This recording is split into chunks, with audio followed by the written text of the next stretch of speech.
नमस्ते बच्चों, आप सभी को गाइड ऑनलाइन क्लासेज के खूबसूरत से मंच में जुड़ने के लिए तहे दिल से धन्यवाद करता हूँ रामनिवास सर। आज मैं बिहार बोर्ड मैट्रिक 2026 जिसके हिंदी चैप्टर है चैप्टर नंबर 7। चैप्टर का नाम है परंपरा का मूल्यांकन, जिसके लेखक रामविलास शर्मा जी हैं, जिसका ऑब्जेक्टिव को पूरा कवर करने वाले हैं। फाइनली पूरे ऑब्जेक्टिव को कवर कर देंगे, ठीक है। चलिए मैं शुरू करता हूँ। हाँ, अगर इस चैनल पर नए हैं तो चैनल को फर्स्ट ऑफ ऑल क्या कर दीजिएगा, पहले सब्सक्राइब कर लीजिएगा और चैनल को बेल आइकन को क्या कर लीजिएगा, प्रेस कर लीजिएगा। अगर पहली बार चैनल से जुड़े हैं तो चैनल को सब्सक्राइब कर लेना है और बेल आइकन प्रेस करने की, जिससे कि वीडियो आप लोग को सबसे पहले मिलता रहेगा, ठीक है, नोटिफिकेशन जाता है। चलिए क्वेश्चन ऑफ पहला क्वेश्चन देखता हूँ। पहला क्वेश्चन कर रहा है परंपरा का मूल्यांकन शीर्षक पाठ के लेखक हैं। परंपरा मूल्यांकन शीर्षक पाठ के लेखक कौन है? यानी ये चैप्टर है परंपरा का मूल्यांकन, इसके लेखक कौन है? तो इसके लेखक तो मैं शुरू में ही बोल दिया था, इसके लेखक कौन है? तो रामविलास शर्मा जी। कौन है? रामविलास शर्मा जी हैं, ठीक है। अगले क्वेश्चन की ओर चलता हूँ। अगला क्वेश्चन कर रहा है एक भाषा बोलने वाली जाति की तरह अनेक भाषाएं बोलने वाली राष्ट्र की भी असीमित होती है। यह किस शीर्षक पाठ की पंक्ति है? भारत से हम क्या सीखे, नाखून क्यों बढ़ते हैं, नागरी लिपि या परंपरा के मूल्यांकन। क्योंकि ये बता दें आप लोग को, जो चैप्टर ही क्या है, चैप्टर क्या है? परंपरा का मूल्यांकन। तो जो भी इसकी बात कही जाएगी वो परंपरा का मूल्यांकन ही कही जाएगी, इसीलिए इसका आंसर जो क्या हो जाएगा, ऑप्शन डी। करेक्ट आंसर क्या हो जाएगा? डी हो जाएगा। करेक्ट आंसर क्या हो जाएगा इसका? डी हो जाएगा। समझ गए? इसका आंसर हो जाएगा वो करेक्ट डी हो जाएगा, परंपरा का मूल्यांकन। अगले क्वेश्चन की ओर चलता हूँ। अगला क्वेश्चन क्या कर रहा है? अगला क्वेश्चन कर रहा है यदि मनुष्य परिस्थितियों का नियामक नहीं है तो परिस्थितियां भी मनुष्य की नियामक नहीं है। यह कथन किस लेखक का है? क्वेश्चन को जरा गौर से पढ़िए। कह रहा है यदि मनुष्य परिस्थितियों का नियामक नहीं है तो परिस्थितियां भी मनुष्य की नियामक नहीं है। यह कथन जो बोले हैं, यह बात जो बोले हैं, ये कौन बोले हैं? तो कौन बोले हैं? क्योंकि चैप्टर है परंपरा का मूल्यांकन, तब ऑफ कोर्स होगा रामविलास शर्मा जी, क्योंकि लेखक कौन है? रामविलास शर्मा जी। इसीलिए इसका आंसर क्या हो जाएगा? रामविलास शर्मा जी हो जाएगा, ठीक है। अगले क्वेश्चन की ओर चलता हूँ। अगला क्वेश्चन क्या करा है? बड़े भाई किस लेखक की रचना है? बड़े भाई किस लेखक की रचना है? क्या बिरजू महाराज जी का है? जो बिल्कुल नहीं है, क्योंकि चैप्टर ही नहीं बिरजू महाराज वाला, तो बात कैसे चलेगा। यतेंद्र मिश्र जी का है? जी बिल्कुल नहीं। महात्मा गांधी जी का है? जी बिल्कुल नहीं। तो भाई है कौन? तो ये है रामविलास शर्मा जी, क्योंकि चैप्टर ही चल रहा है परंपरा का मूल्यांकन, जिसके लेखक रामविलास शर्मा जी। तो जो बड़े भाई किस लेखक के, तो बड़े भाई जो लिखे हैं वो रामविलास शर्मा जी ही लिखेंगे, ऑफकोर्स। ये बात तो बिल्कुल सही है। चलिए अगला क्वेश्चन की ओर चलता हूँ। अगला क्वेश्चन है निम्नलिखित में से कौन हिंदी आलोचना के महत्वपूर्ण हस्ताक्षर थे? निम्नलिखित में से कौन हिंदी आलोचना के महत्वपूर्ण हस्ताक्षर थे? क्या भीमराव अंबेडकर जी थे? बिल्कुल नहीं। बिरजू महाराज जी थे? बिल्कुल नहीं। मैक्स मूलर जी थे? बिल्कुल नहीं। तो कौन थे? तो डॉक्टर रामविलास शर्मा, नहीं सॉरी, डी नंबर ऑप्शन क्या हो जाएगा? डी, रामविलास शर्मा जी, ठीक है। अगले क्वेश्चन की ओर चलता हूं। अगला क्वेश्चन क्या करा है? कौन मनुष्य के संपूर्ण जीवन से संबंध है? यानी कौन ऐसा चीज है जो मनुष्य के संपूर्ण जीवन से संबंध रखता है?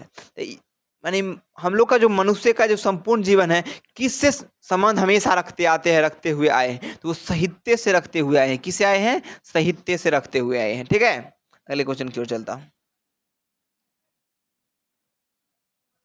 अगला क्वेश्चन कर रहा है वह विचारधारा जो चेतना या भाव को मूल पदार्थ मानती हो, क्या कहते हैं उसको? यानी वैसा विचारधारा है जो चेतना या भाव को मूल धारा मानती है, चेतना या भाव को मूल धारा मानती है, वो क्या है? क्या मार्क्सवाद है? जी बिल्कुल नहीं। निर्विवाद है? जी बिल्कुल नहीं। समाजवाद है? जी बिल्कुल नहीं। तो है क्या? तो भौतिकवाद है। क्या है आंसर इसका? भौतिकवाद हो जाएगा। आंसर क्या हो जाएगा? भौतिकवाद। चलिए अगले क्वेश्चन की ओर चलता हूँ। अगले क्वेश्चन की ओर चलता हूँ। चलिए, सारे यूरोप के लोग किस सभ्यता से प्रभावित थे? यानी कि यूरोप के जो लोग थे वो कौन से सभ्यता से प्रभावित थे? क्योंकि हमारे यहाँ के जो सभ्यता थे, महात्मा गांधी बताए, बहुत ही 12th में संपूर्ण तरीका से बताया, क्योंकि हमारी भारत की संस्कृति जो बहुत ही महत्वपूर्ण है, चलते आया है। भारत की सभ्यता बहुत ही अच्छी चली है। इसीलिए जो भारत के जो सभ्य इसी तरीका से यूरोप के जो सभ्यता थे वो क्यों प्रभावित थे, तो किसके सभ्यता से प्रभावित थे, तो एथेंस के सभ्यता से। किसके सभ्यता से? एथेंस की सभ्यता से प्रभावित थे यूरोप के लोग। जितने भी यूरोप के लोग थे, एथेंस की सभ्यता इतना ना करते करते वो लोग पागल हो चुके थे, परेशानी में झेल रहे थे। चलिए अगला क्वेश्चन क्यों चलता है। अगला क्वेश्चन क्या कर रहा है, शैली और बायरन कहाँ के थे? शैली और बायरन कहाँ के थे? तो शैली और बायरन थे जो यूनान के थे, क्योंकि ये युद्ध के दौरान वो लोग भटकते हुए आए थे और गांव में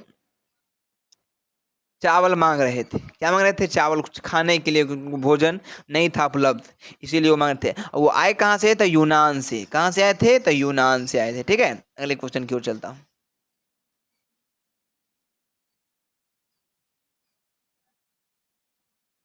अगले क्वेश्चन की ओर चलता हूँ। अगला क्वेश्चन क्या कर रहा है, जारशाही डैश में थी। जो जारशाही थी वो कहाँ थी? पूछ रही है क्वेश्चन, जारशाही डैश में थी। क्या मिर्स में था?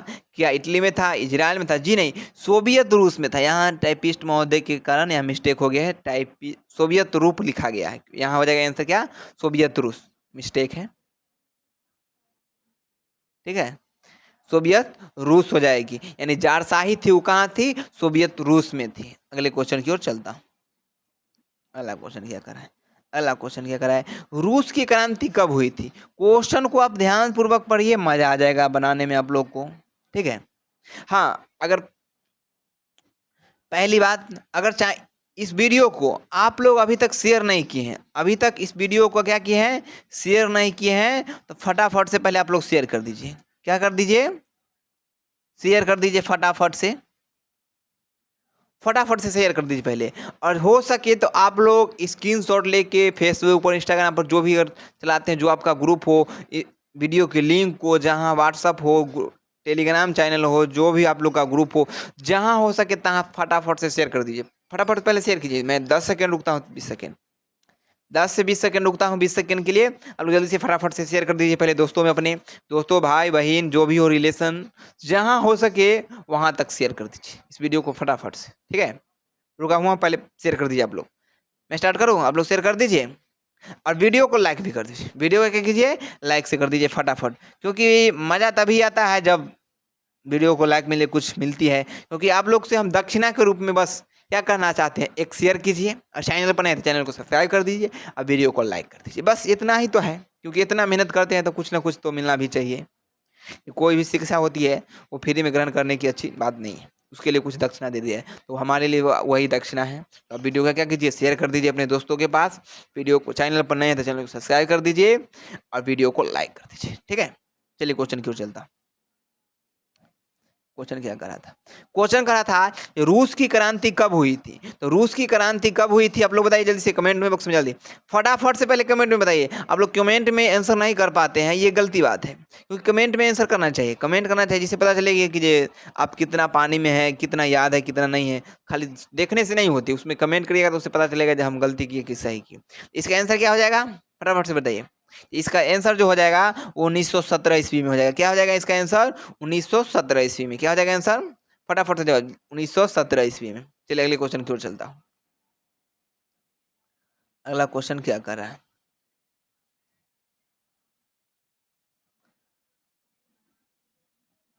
अगला क्वेश्चन, अगला कर रहा है व्यास जी और वाल्मीकि जी की रचना है क्रमशः, यानी व्यास जी और वाल्मीकि जी जो रचना किए हैं वो कौन कौन है?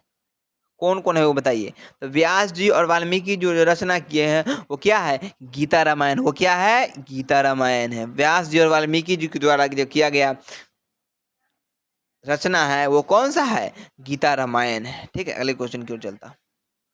अगला क्वेश्चन क्या करा है? परंपरा का मूल्यांकन किसकी पुस्तक है? परंपरा का मूल्यांकन किसकी पुस्तक है?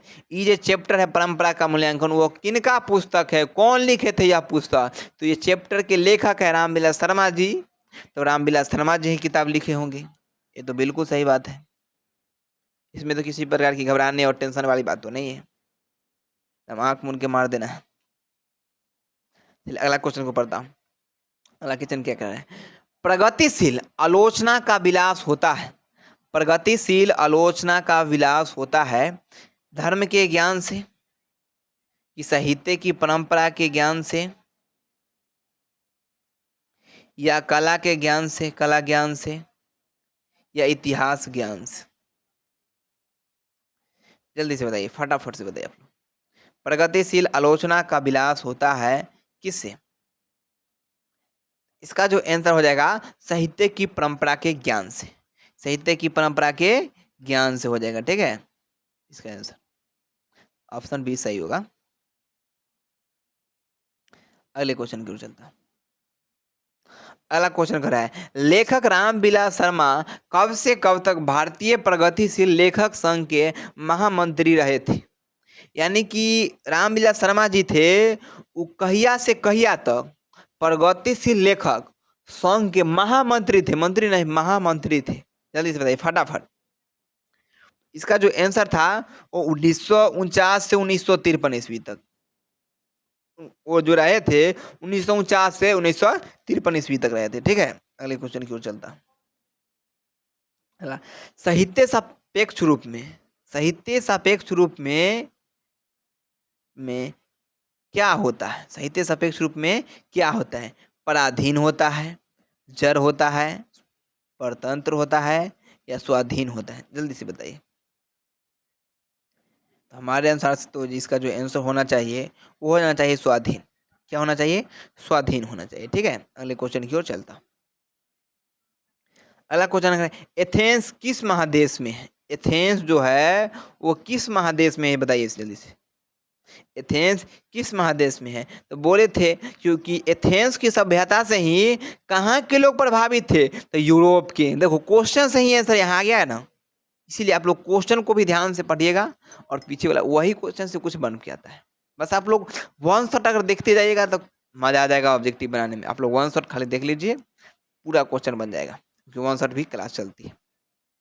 ठीक है, हिंदी की। अगले क्वेश्चन की ओर चलता हूँ। अगला क्वेश्चन क्या करें, बायरन किस भाषा के कवि है? बायरन थी जो पिछले क्वेश्चन में बताए थे, दो लड़की रिफ्यूजी लड़की आई थी, वही बायरन किस भाषा के कवि है? बायरन जो किस भाषा के कवि है? तो बायरन जो है जो अंग्रेजी भाषा के कवि है। कौन भाषा के कवि है? अंग्रेजी भाषा के कवि है। ठीक है, अगले क्वेश्चन की ओर चलता। अगला क्वेश्चन कर रहा है, निराला की साहित्य साधना किसकी कृति है? निराला के साहित्य साधना जो है वो किन की कृति है? जल्दी से बताएंगे। निराला की जो साहित्य साधना है वो किन की कृति है? बताए थे ये चैप्टरे है किनका? रामविलास शर्मा जी का। तो जो भी कृति लिखे हैं, पुस्तक लिखे हैं, वो कौन लिखे होंगे? रामविलास शर्मा जी। ये तो सबको पता होना चाहिए और इसमें कंफ्यूजन भी नहीं होना चाहिए थोड़ा भी। अगला क्वेश्चन, अगला क्वेश्चन कर रहा है, द्वंदात्मक भौतिकवाद मनुष्य की चेतना को आर्थिक संबंधों से प्रभावित मानते हुए किसकी स्वाधीनता स्वीकार करना है? यह पंक्ति किस शीर्षक पाठ की है? यानी कि जो कहानी कही गई है, ये चैप्टर चल रहे हैं कौन? परंपरा का मूल्यांकन। तो ये लाइनमा कहाँ से आएगा? परंपरा के मूल्यांकन से नो। एक आंसर तो एकदम एक बार में कहेगा बुआ लोग, सी होगा परंपरा का मूल्यांकन। अगले क्वेश्चन की ओर चलता। दूसरों की नकल कर लिखा गया साहित्य, दूसरों की नकल कर लिखा गया साहित्य कैसा होता है? यानी कि दूसरा कोई कर रहा है उसी का नकल कर लेता है, कोई रचना करना है तो वो कर रहा है उसी में से छाप कर हम चुरा कर ले लिया उसी को लिखा दिए, वो अच्छा नहीं होता है, अच्छा नहीं होता है। तो कौन सा ऑप्शन हो जाएगा? उत्तम होगा या मध्यम होगा या अधम होगा या व्यंग्य होगा? जल्दी से बताइए, फटाफट से आप लोग बताइए, कमेंट बॉक्स में जल्दी से बताइए, फटाफट से बताइए आप लोग। प्री मायर में चल रही है ये क्लास तो आप लोग कमेंट करना चाहिए, क्योंकि लाइव की तरह ही चलती है प्री मायर। चलिए फटाफट से, तो इसका आंसर क्या हो जाएगा? आधम हो जाएगा। क्या हो जाएगा इसका आंसर? आधम हो जाएगा। अगले क्वेश्चन की ओर चलता। अगला क्वेश्चन कर रहा है, लियोनार्दो रफाल लियोनार्दो दा विंदी और एंजलो किसकी देन है? किसकी देन है, ये बताइए आप लोग।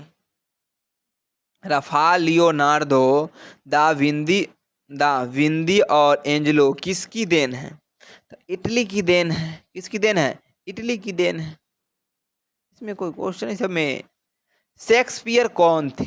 शेक्सपियर जो थे वो कौन थे? क्या कहानीकार थे? जी नहीं। क्या उपन्यासकार थे? जी नहीं।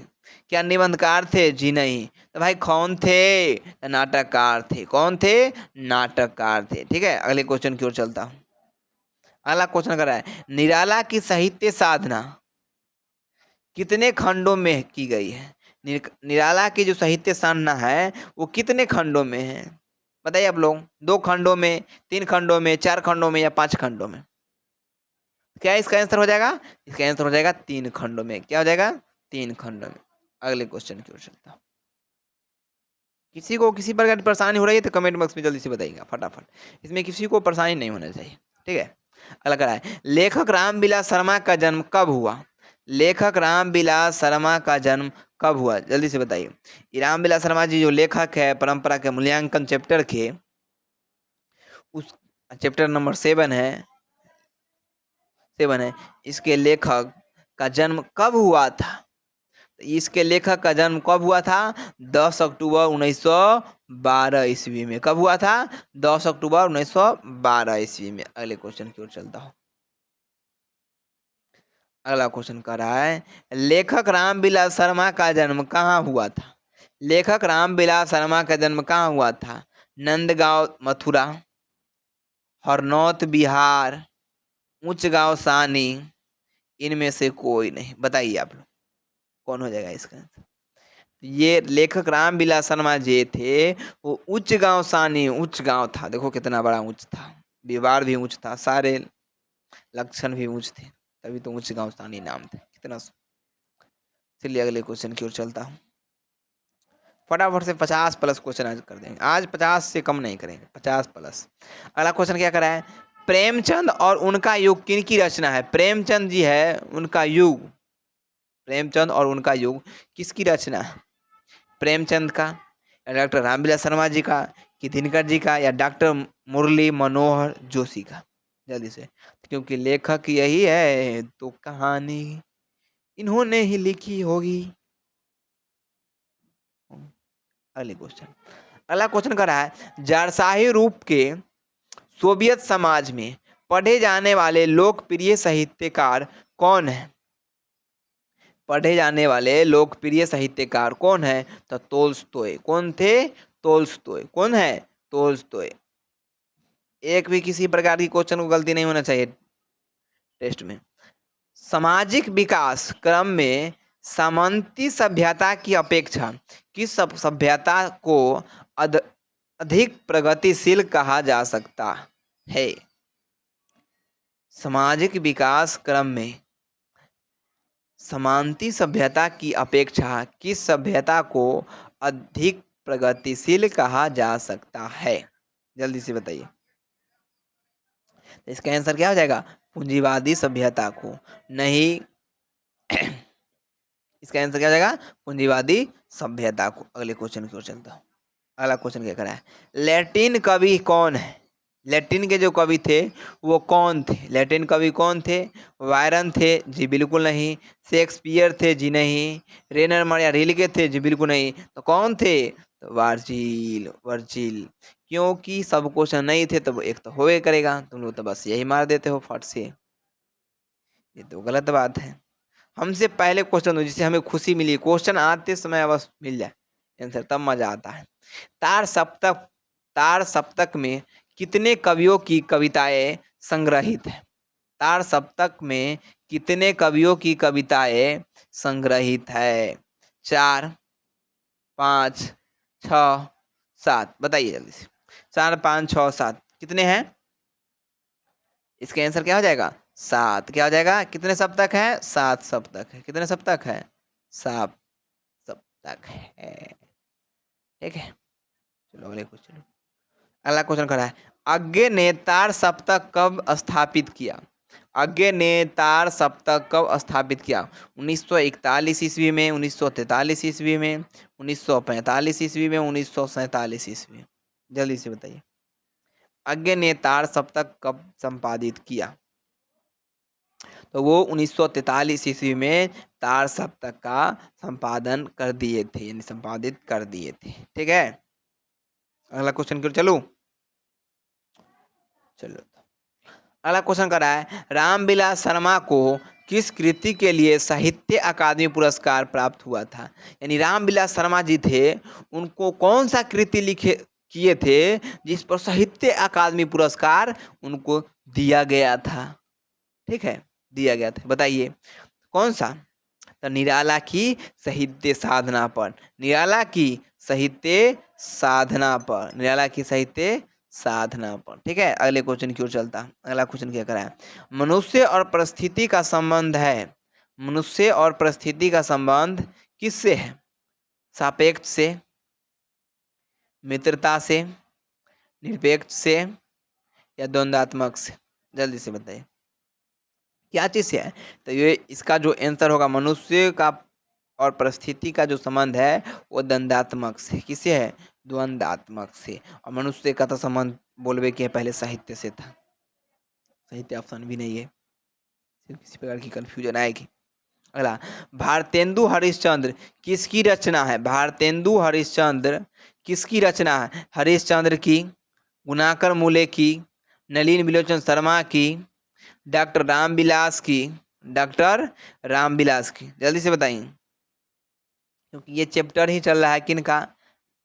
रामविलास शर्मा जी का, डॉक्टर रामविलास शर्मा जी का। तो लेखक भी होंगे वही ना, डॉक्टर रामविलास शर्मा जी। ठीक है, अगले क्वेश्चन की ओर चलता हूँ।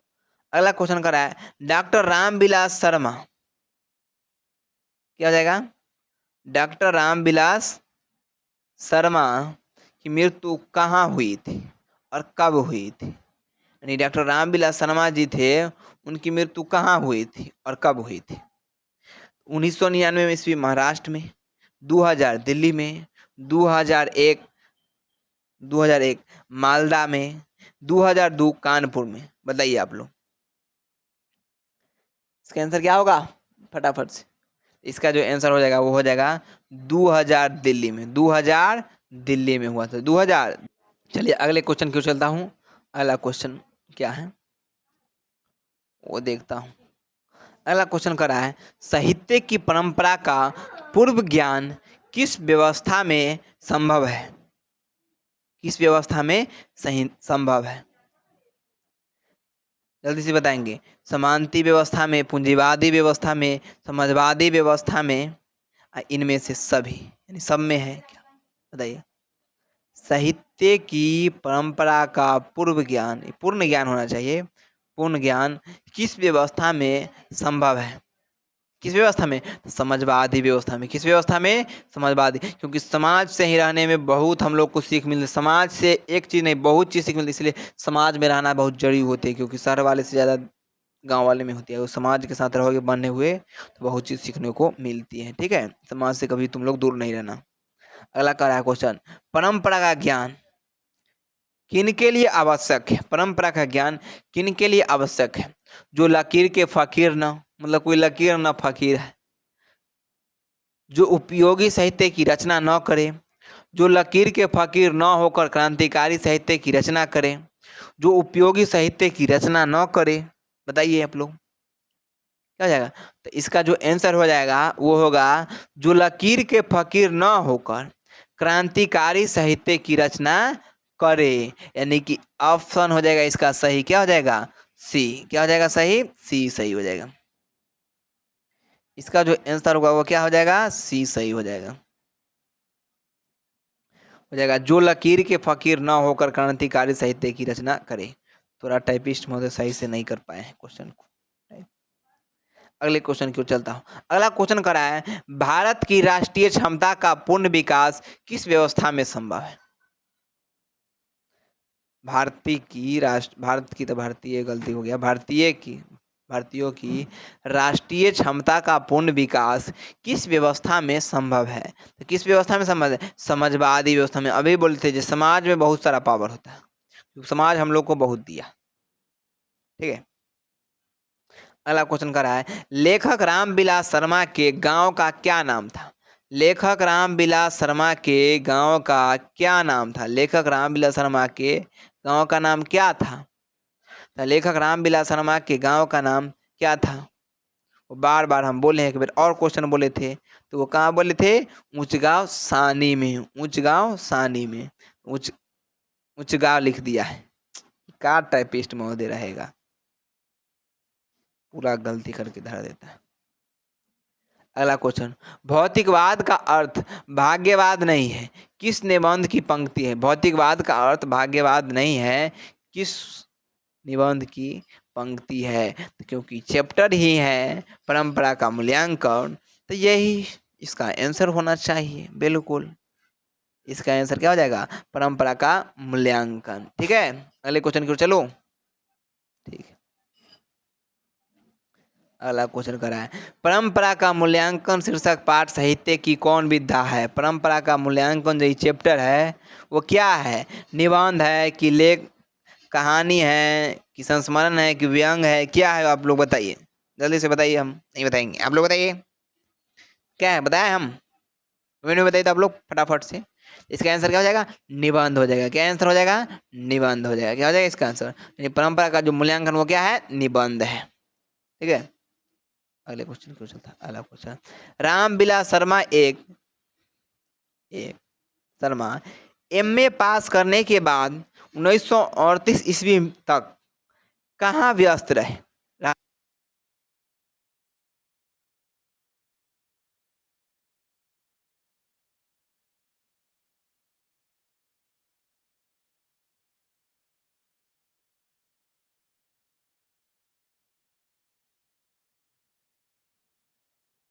तो कहाँ व्यस्त रहे थे? तो शोध कार्य में व्यस्त रहे थे। कहाँ व्यस्त रहे थे? शोध कार्य में। जी हाँ, कहाँ व्यस्त थे? तो शोध कार्य में व्यस्त थे। ठीक है, अगले क्वेश्चन की ओर चलता हूँ। अगला क्वेश्चन क्या कर रहा है? रामविलास शर्मा का लेखन है, यानी रामविलास शर्मा जी जो थे उनका लेखन क्या था? उनका लेखन क्या था? रामविलास शर्मा जी का लेखन क्या था वो बताइए। तो रामविलास शर्मा जी का लेखन था वो भाषा और समाज, भारत की भाषा समस्या, विराम चिन्ह। तब भाई सब है तो होगा आंसर क्या? डी। क्या आंसर हो जाएगा? डी आंसर सही हो जाएगा। इनमें से सभी, यानी कि जो भी तीनों दिखाया गया है यहाँ पर वो तीनों आंसर सही है। अगले क्वेश्चन की ओर चलता हूँ। अगला क्वेश्चन क्या कर रहा है? अगला कर रहा है, समांती दुनिया में महान कविता के दो ही केंद्र कौन कौन से थे? समांती दुनिया में महान कविता के दो ही केंद्र कौन कौन थे? मतलब दो गो केंद्र ही था, वो कौन कौन था वो बताइए आप लोग। दो केंद्र कौन कौन था वो आप लोग बताइए। तो वो क्या था? भारत ईरान। भारत ईरान था। क्या था? भारत ईरान था। भारत और ईरान था। ठीक है, जो कि आंसर हो जाएगा ऑप्शन ए, सही आंसर। अगले क्वेश्चन की ओर चलता। अगला क्वेश्चन कर रहा है, शर्मा जी ने पुरस्कार की राशि किसे दान स्वरूप दिया? मतलब कि शर्मा जी को पुरस्कार में मिला था, जो पैसा मिला था, जो राशि मिलती है, राशि को यानी पैसा, जो रुपए मिलते हैं उनको उन्होंने दान में दे दिया। तो दान में किस में दे दिया? भारत सरकार को ही दे दिए। कहे कि आप ही सरकार को रखिए और गरीबों लोगों को मदद कीजिए, सभी लोग को अपने काम में लाइए, शिक्षा में यूज कीजिए। चलिए अगले क्वेश्चन क्यों चलता हूँ। अगला क्वेश्चन है, आदिम का शाब्दिक अर्थ है। आदिम का शाब्दिक अर्थ है क्या? अति शीघ्र है, कि अति सुखदाई है, या अति सुंदर है, या अति कुरूप है? अति कुरूप है, ये चारों में से क्या है से आप बताइए। अति कुरूप है, जल्दी से बताइए इसका आंसर क्या हो जाएगा? क्या आ जाएगा वो? जल्दी से बताइए। तो ये क्या हो जाएगा? अति प्राचीन है। क्या है? अति प्राचीन है। क्या है ये? इसका आंसर अति प्राचीन है। ठीक है, अगले क्वेश्चन की ओर चलता हूँ। अगला क्वेश्चन कराया, हमारी राष्ट्रीय व्यवस्था, हमारी राष्ट्रीय आवश्यकता है, यानी हमारे राष्ट्रीय को क्या आवश्यकता है? हमारे राष्ट्र में समाजवाद का आवश्यकता है। जो समाजवाद अगर एक हो जाएगा, सभी लोग समाज के साथ जुट कर काम करेंगे, निष्ठापूर्वक ईमानदारी पूर्वक अगर काम करेगा, तो हमारा देश बिल्कुल विकसित देश कहलाएगा। अभी विकासशील में कहा रहा है। विकसित देश हो जाएगा, क्योंकि हम लोग बहुत पीछे चल रहे हैं। अमेरिका कितना आगे बढ़ चुका है। अगला क्वेश्चन कर रहा है, पुरानी संस्कृति से कौन नाता नहीं तोड़ती है? पुरानी संस्कृति से कौन नाता नहीं तोड़ती है? समाजवादी संस्कृति, पूंजीवादी संस्कृति, जातिवादी संस्कृति, इनमें से सभी। इनमें से सभी। पुरानी संस्कृति से कौन नाता नहीं तोड़ती है? इसका आंसर क्या हो जाएगा? समाजवादी संस्कृति। इसका आंसर क्या हो जाएगा? समाजवादी संस्कृति। अगले क्वेश्चन की ओर चलता। अगला क्वेश्चन क्या कह रहा है? तो असीमता का अर्थ है, असीमता का अर्थ है, तो असीमता का जो अर्थ होता है वो पहचान होता है। असीमता का अर्थ क्या होता है? पहचान होता है। असीमता का अर्थ क्या होता है? पहचान होता है। तो ये आखिरी और लास्ट क्वेश्चन था। आप लोग को ये वीडियो कैसा लगा है वो कमेंट बॉक्स में जल्दी से बताइएगा, फटाफट से बताइए, ठीक है। अगर वीडियो अच्छा लगे तो फटाफट कमेंट बॉक्स में दिल भर दीजिए, फटाफट एकदम पूरा कमेंट बॉक्स दिल दिखाई देना चाहिए, दिल दिल, फटाफट से दिल भेजिए, जल्दी से भेजिए आप लोग कमेंट बॉक्स में, फटाफट से क्या भेजिए? दिल भेजिए। तो फटाफट से दिल भेजिए आप लोग, फटाफट से क्या भेजेंगे? दिल भेजेंगे। सभी लोग क्या भेजेंगे? दिल भेजेंगे। फटाफट से दिल भेजिए। देखिए हम दिल भेज दिए, फटाफट से दिल बना के भेजिए, ठीक है। अगर इस चैनल पर फिर बता दूं, अगर चैनल पर नए हैं, चैनल पर क्या है? नए हैं, चैनल पर नए हैं तो चैनल को क्या करना है? सब्सक्राइब कर दीजिए पहले फटाफट। अब बेल आइकन प्रेस कर दे, जिससे कि आप लोग को जो भी अगर आगे वीडियो बनेगा उसका नोटिफिकेशन आप लोग को सूचना दे दी जाएगी, ठीक है।